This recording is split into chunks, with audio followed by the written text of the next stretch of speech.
Hello, this is Diane with Happy Gut, Healthy Lives, how to heal your gut, reduce your stress, optimize your weight, and promote clear thinking. Today, I have Dr. Mark Pirtle, who is a pioneer in integral thinking in stress relief and recovery. He is a clinician, writer, public speaker, and filmmaker, and a true entrepreneur. So welcome, Mark. How are you today? Hi, Diane. I'm fine. Thank you. Thank you for having me. So everyone is excited to have you here today, and I know that you've got a new film out that we're going to talk about later, but why don't you give us a little bit about your background and your history and how you got into this field of medicine? Sure. So I'm a doctor of physical therapy by training, and how I started working in the recovery field is my focus when I was a physical therapist, I still am, but when I functioned as a physical therapist was chronic pain. And about 17 years ago, I had a major bottoming out in my own life, lost my business, and, really developed a lot of stress and stress-related conditions. Then I learned how to meditate and turn inward and start to work on my own issues from the inside out. Previously, what I'd done is I turned to Western medicine, and I had a whole medicine chest full of pills to help regulate symptoms. And like the symptoms that I was having at the time was I had gut issues, irritable bowel syndrome, urgency. I had chronic pain issues myself. I developed depression, sleeping problems, and horrible insomnia, heart palpitations. I was sick for over a year, and it got really pretty bad. I was coughing up blood at one point. I had addictive issues and compulsive behaviors, and total mess. And as I said, medicine chest full of pills. And then, by the grace of God, I saw Forrest Gump. Have you seen that movie, Diana? Yes, I have, and I love that movie. That movie. It's not an exaggeration to say that movie changed my life. The white feather that flows down in the beginning and the end. Now that symbolism about, you never know how life is going to turn out and there's always possibility, that went straight over my head. But I related to Lieutenant Dan. He was a guy who had a plan, and because of a twist of fate, he ended up drunk in a wheelchair and pissed off. And this is where I was in my life. I had everything planned out. I had this business, and partners and I got sideways, and the next thing you know, I didn't have my business anymore, and I was as angry as I could be. And those gross emotions really shifted my nervous system. And I'd had trauma as a child as well, and so background of trauma and then traumatized as an adult, and my nervous system really had a hard time regulating itself, and symptoms arose. And I thought at the time that I had quote unquote conditions because I got these diagnoses, I had these pills, and what I realized was the pills weren't going to change. And so I told you about Forrest Gump. So I see the movie, and the very next day I'm running. And I run a lot. I've run, thousands and thousands of miles in my lifetime, and never before on a run and never since has this happened. And so I'm running, and I'm thinking about my partners in the situation, and I'm just fixated and mad as hell. And the next thing you know, a white feather falls out of the sky and it hits me right in the chest. Wow, that is unbelievable. So the very day after I see Forrest Gump, and so in that moment, I had a mini awakening. I realized that I was doing this to myself. My perspective on my life and my fixation on my problem, this business blowing up, had locked me into a concrete perspective about who I was and who they were and what the situation was. And because of that concrete, black and white, very few, this either-or perspective, I had seriously big emotions. And those big emotions were dysregulating my body and my biochemistry, and it was making me sick. And so I got out of town, I went to Flagstaff, Arizona. I live in Tucson, and ended up in a bookstore and got a book on meditation, and I started reading that book. And as I read the book, I read some ideas that really lit me up. And it was interesting that just simply reading some ideas and changing my perspective in the moment made me feel a lot better.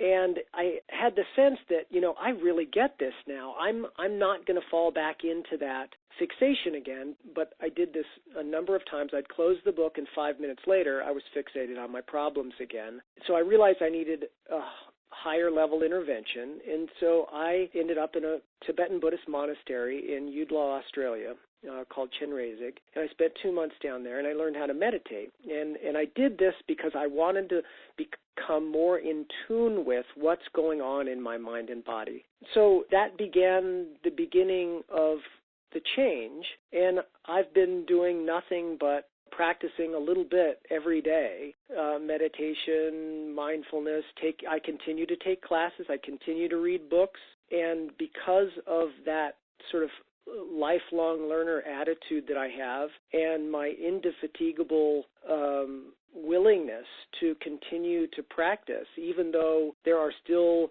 stresses in my life, my conditions have improved. I still have some remnants of trauma that I'm working through, and I don't want to give anybody the impression that things just go away when you start working on yourself. It's a process, but it's the most worthy and valuable thing you could do, to actually love yourself enough to begin to learn your way out of the difficulties, and the symptoms do moderate over time. I don't have depression anymore. I have stress in my life, but my heart doesn't palpitate like it used to. I was hospitalized once because of it. I don't have addictive behaviors. I sleep well. I still deal a little bit with some bowel issues, and that's why, on this call, it's important to know, you really do, and I'll say at a gut level, your body is affected by what you learn and what's happened to you in your life. And this gut level programming, it's all involved with your autonomic nervous system, the part of you that is unconsciously keeping you alive. Those processes do take a while to change. And, I'm eager to share what I've learned with you, and hopefully give your listeners some easy-to-do, practical things that they can begin doing in their lives today to begin the process of self-change and healing for them as well. Absolutely, and I want to get into that real quick. For some people that have just jumped in the middle of this series, we've been talking about the physical manifestations of stress and how it comes up in your gut, whether you have diarrhea, constipation, bloating, pain. There's a whole host of issues. But I just want you to kind of help the listener understand about the vagus nerve and how the connection, and then maybe you could give an example of how you can help. Okay, so what we're talking about, this mind-body connection, or rather than saying the mind-body connection, because we can get into that later, and it's actually easier to understand than these autonomic, meaning automatic processes. And basically, our nervous system is there to sense and make sense of information. So it protects us, keeps us alive, and also connects us with others. And this aspect of our nervous system is active as soon as we're born, and it connects us with our caregivers, and that connection is what initially keeps us safe. So we learn through our experiences with our primary caregivers and experiences we have with them and the local environment that we're in, whether or not the caregivers or the environment is a safe place or not. And if it is a safe place, we form good attachment connections, which are characterized by what is called attunement. Attunement is when you can, as a person, become in tune with yourself and what you're feeling. It's like you feel inside your subtle interior, and also attune to the subtle interior and the emotion of others. And this comes largely through how we look in the face and the intonation of our voice, whether or not our voice has what's called prosody. It goes up and down and sort of sing-songy, like when, and mothers, fathers too, really exaggerate prosody with their children, and that is what attunes a child to form good, strong attachment bonds so a child can feel safe, because it's all about feeling safe. Now, when we don't have these experiences of good attachment and attunement, we don't feel safe, it activates our protective mechanisms, and these mechanisms go to the core of our biology, and in our evolutionary history that's carried inside our body, we even have remnants of protective styles from reptiles.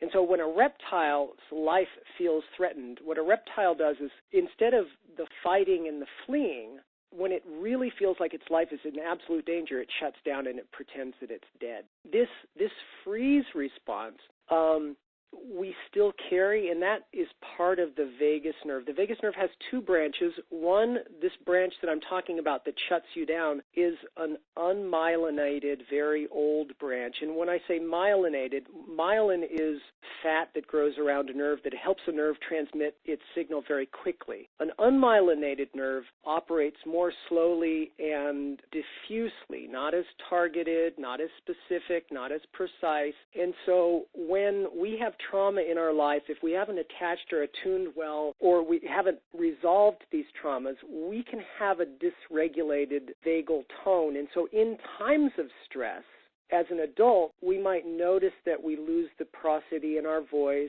Our facial muscles may, just like the voice was in tune, tunes you to a child, our facial expressions, the happiness, the glow in our eyes, the smile on our face, or just, the whole goo-goo gaga kind of, connecting, really seeing in another person that they see you, that kind of goes away too. And you might notice it when you're really under stress, or if your listeners are under stress, that their voice gets monotone, they lose their expression in their face. And a lot of depressed people have this. And it's our biology sort of going into freeze. And so depression isn't necessarily all about a gene. It's so much more complicated than you got this gene and you get depression. Depression can be a remnant of your protective mechanism because you weren't attuned to well as a child, or you had trauma somewhere growing up that when your traumas get triggered in real time right now, you may sort of shut down. And it's not just your voice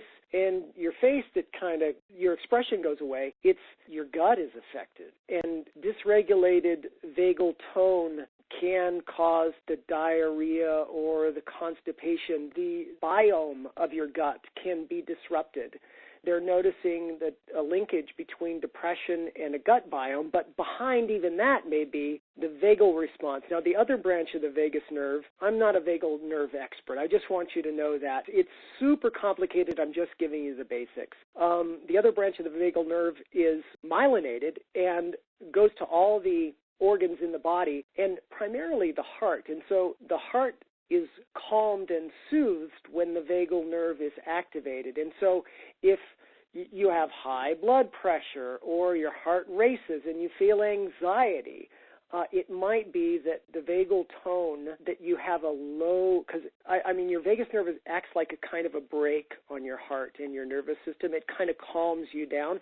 And if your vagal nerve isn't working well, that brake is released, and you might be going a little too fast in terms of your nervous system. So, and a person can have a little bit of both. It's a dysregulated system. It's very complicated. And so I don't want anybody to think that there's a straight arrow between the symptom that they have and the vagus nerve, because it's a system-wide thing. Glucose levels are affected by the vagus nerve, which also involves digestion, but also diabetes, a number of chronic health conditions, stress-related conditions in the area that I'm working in are affected by the vagal tone. If you want to learn more about the vagus nerve, it's called the Polyvagal Theory because of these two branches of the vagus nerve. Look up Stephen Porges, Porges. He's a PhD, and he's out of Chapel Hill, North Carolina. Used to be Illinois, but University of Chicago at Illinois, but now Chapel Hill, North Carolina, UNC. And his son is Sean Porges. Stephen Porges, the dad who came up with the theory, is very heady, but the son is super easy to listen to, lots of videos on YouTube. And then there's a wonderful naturopath that is, she's either Australian or a New Zealander. Her name is Sally Gray, and again, she's a naturopath. if you look her up, she does a lot on polyvagal theory, especially related to diet and gut issues that, she's really much more of an expert than I am. And these are just references that I found on YouTube. So anybody who's interested can look up if you've got a myriad of symptoms. So maybe blood pressure issues, maybe palpitations, chronic pain, fibromyalgia, gut stuff, brain fog, headaches, depression, anxiety, PTSD, addictive issues, like eating disorders, too much, too little, the whole nine. Anything that you might think, God, do I got to go to rehab? I can't kick this. Check into what's going on with your nervous system. Learn more, because learning more is going to give you more perspective on an understanding of what's going on inside. Now, the learning is one part of it. The other aspect of it is meditation and mindfulness. Mindfulness is huge, and the reason mindfulness is huge is because awareness is always the answer for anything that's troubling you, more awareness. And what mindfulness is all about is bringing yourself in tune with yourself. So you begin to parent yourself by attuning to the present moment, what's going on inside and in your relationships to your work, your spouse, your kids.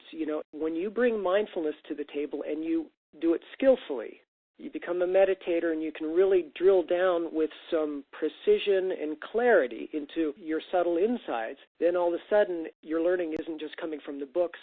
Your learning is coming through feedback from you. And then all of a sudden, it's not like you're going to control your automatic nervous system processes, but you can begin to influence them.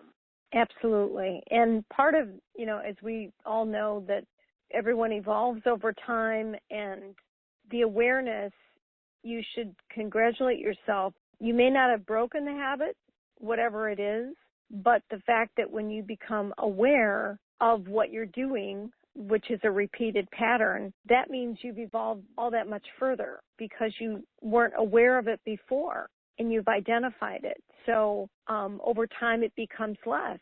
So what are some of the things, and I want to get into the film, which is an amazing film that's coming out here this year, is Your Story Making You Sick? Right. But what prompted you to write the documentary for people out there?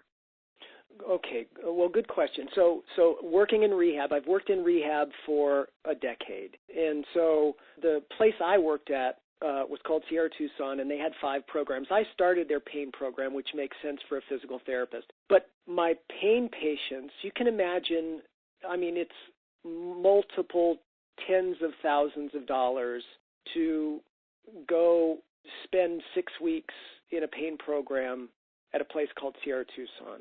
And so your pain must have been incredible. You must have tried everything else. You're likely addicted to your pain medicine, and you're depressed and anxious. And so these were my pain patients, very desperate at the end of their ropes. And the programming that I taught them it's a combination of the more a person knows about their condition, the better their outcomes are, because they're able to act again as their own therapist. So that's one of the underpinnings of my Skillfully Aware program. Teach so people understand the nature of how the mind-body system works, and then give them the tool to look into the mind-body. So there's learning, and then there's learning how to meditate. And meditation is your skill at your capacity to open your awareness and direct your attention towards a specific aspect of yourself. So this was the programming that I produced, and I started working with all the patients, no matter what program, whether it was the mood program, the pain program, the addiction program, eating disorders, or trauma. I started working with all of them. And then when I left Sierra Tucson, I continued to work with these types of clients. And I had an idea for a documentary because I have the notion that we can treat stress-related illnesses better in this country without so much focus on pharmaceuticals. So I wrote a business plan for a film and I had three things. I had the business plan. I had met a 2-time Emmy Award-winning director that said she would help produce my film. Her name is Frances Causey. And then Frances and I created a Kickstarter video. And so I had these three things, the plan, the director, and the video. And so when I went to speak in front of a group of about 80 people, I introduced myself as a filmmaker. And there was, unbeknownst to me, an executive producer in the audience. And he liked what I had to say. And the very next day, he emailed me and he said he'd fund the film. And so that's how the film got made. We took 8 people who suffer from a variety of stress-related conditions, and we put them through programming. And the programming was, again, mindfulness-based, but it's also narrative medicine, where you use your story initially and then generate a higher and higher perspective on your story. Like people with a concrete perspective on their story see very little options and there's big emotion. If you have a more subtle perspective on your story, all of a sudden you can see, even inside of yourself, a couple of different parts of yourself arguing with each other. There are more options. Emotions aren't quite as high. And there's even a higher perspective called a meta-aware perspective when you're aware of your own awareness and what's in it. And so we took these people, taught them about these different perspectives, gave them practices to open their awareness maximally, and we did it over a long period of time. My contention is that rehab is both too short and too long at the same time.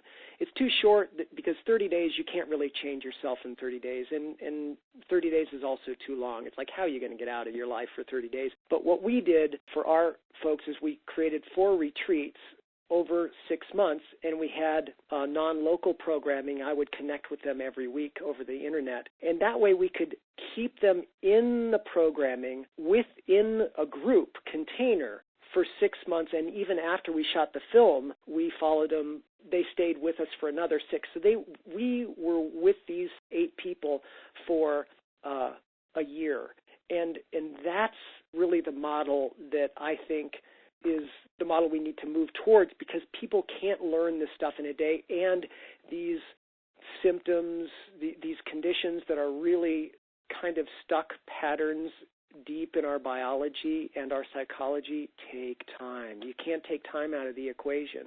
So that's the movie. Is Your Story Making You Sick? And right now it will come out this year unless we're lucky enough to get into Sundance, which comes out next January. But yeah, we're excited about it. It's really exciting. And what would be a simple thing that wouldn't be too much time for someone to start today before you leave? I'd love for you to just help. Okay.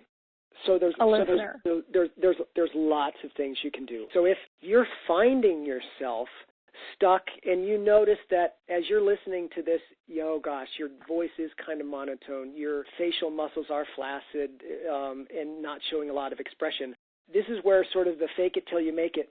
Speak with vocal prosody. Like, start talking like this a little bit more in your life. That's going to begin, not just that, but that's going to begin the process of moving in the right direction.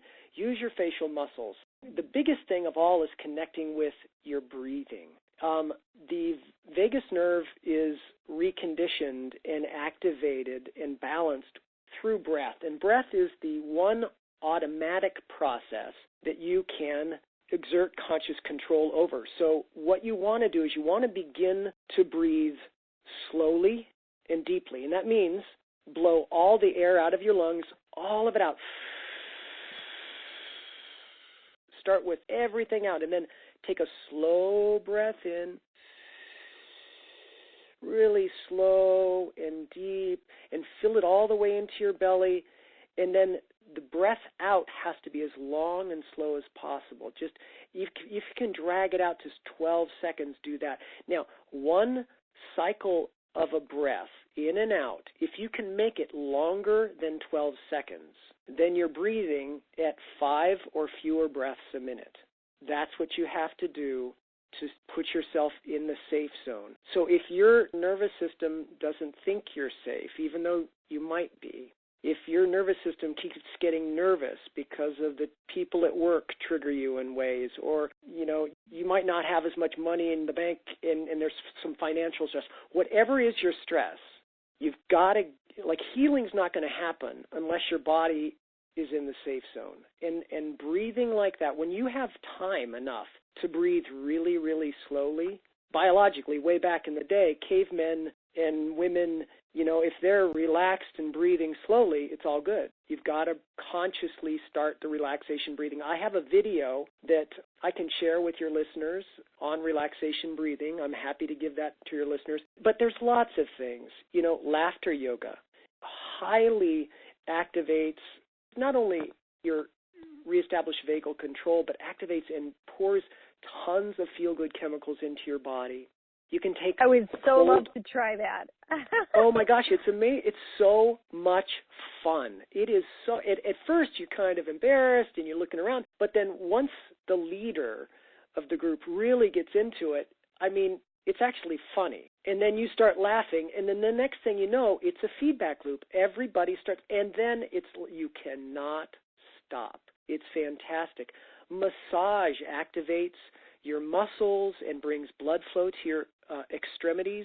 When your vagal tone is dysregulated, you're in that fight or flight, and the blood flow to your gut is diminished, and your heart races, and massage can bring you into a relaxation response. Jumping into a cold shower, believe it or not, brings lots of blood flow to your skin, which is diminished when you're in a heightened or dysregulated vagal response. Exercise is good. Sometimes, I say sometimes because everybody's condition is different, sometimes if a gut is overburdened because of stress, really hard time to digest, sometimes fasting is helpful because you take the stress off of your stomach, or at least eat less. Give yourself, your system, some rest. You're overburdening your digestive system, so eat less. Mm-hmm. And these what happens with a Go ahead. I was just going to jump in, being in corporate America for a long time, and I'm sure there are a lot of listeners out there that can relate to this. When you're running around all day and you're under a lot of stress, and then you eat one meal at night and you end up overeating, and your body is just so overtaxed and trying to digest all of it at the same time, but then you're also having all the cortisol that's there. And I could talk to you all day. You are such an amazing person. And I really feel that this was spiritually driven, that there was a producer in the room that day that you talked about the film. Everyone, check out Is Your Story Making You Sick when it comes out? And it was so nice to have you here today, Mark. And Diana, so stay tuned. Can I just mention, if anybody wants to keep up with news about the movie, my website is skillfullyaware.com. And I teach online classes, but I also have a newsletter, and I have free guided meditations and a webinar. And so if anybody, relates to or wants to use meditation and mindfulness to get more in tune with the body, visit skillfullyaware.com, and I will certainly give those who sign up for the newsletter information on when the movie comes out. Absolutely. And I wanted to go into how they can contact you. So thanks for sharing. And everyone, thanks for listening today, and we'll see you tomorrow for another episode of Happy Gut, Healthy Life. Bye for now.